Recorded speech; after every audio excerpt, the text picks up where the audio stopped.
Architecture, it is not just buildings as objects. It is a way to create place experience that's deeper and broader. How it links to the physical site and the context it's in.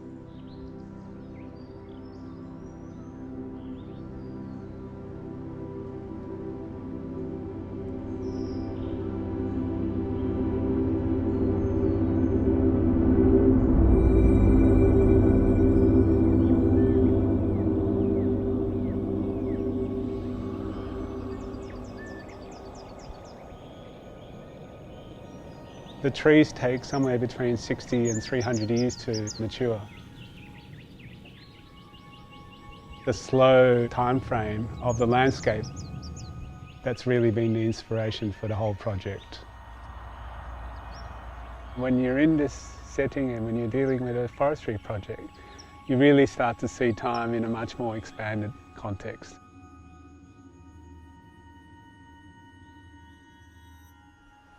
There's an architectural notion about lightly touching the earth. And that doesn't really apply here because this place has been hit with a nuclear bomb. This land has been terribly degraded over the last 100 years. So there's sort of a matching of the architecture with what we're doing in the landscape. Just that really solid injection into the earth.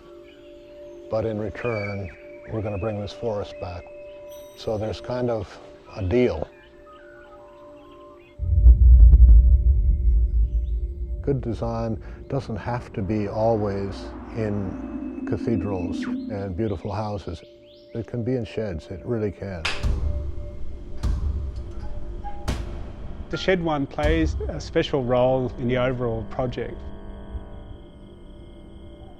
The facade to the building is really the roof.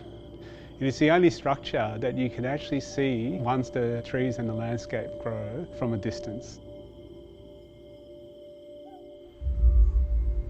Whereas with this shed, you've actually got to wind your way through the forest and come around the corner and you go, Jesus, where did that come from? And I like that theater.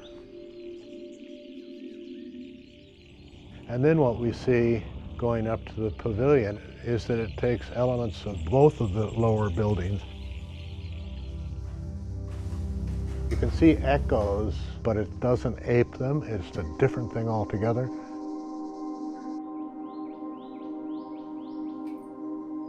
We talked a lot about sculpture in the forest.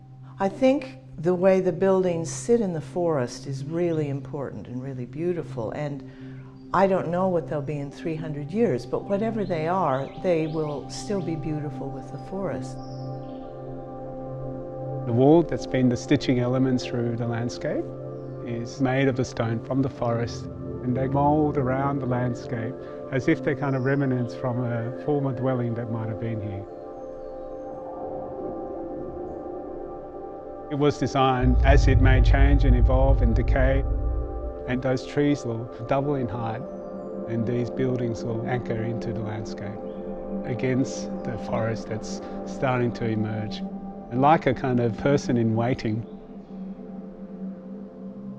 It's a happy thing to be able to do something that has a commercial driver, but it actually is a beautiful place to live and it gets better every day. We're very much inspired to design something that can capture that sense of permanence as well as evolution as time and people's occupation and nature intertwine together.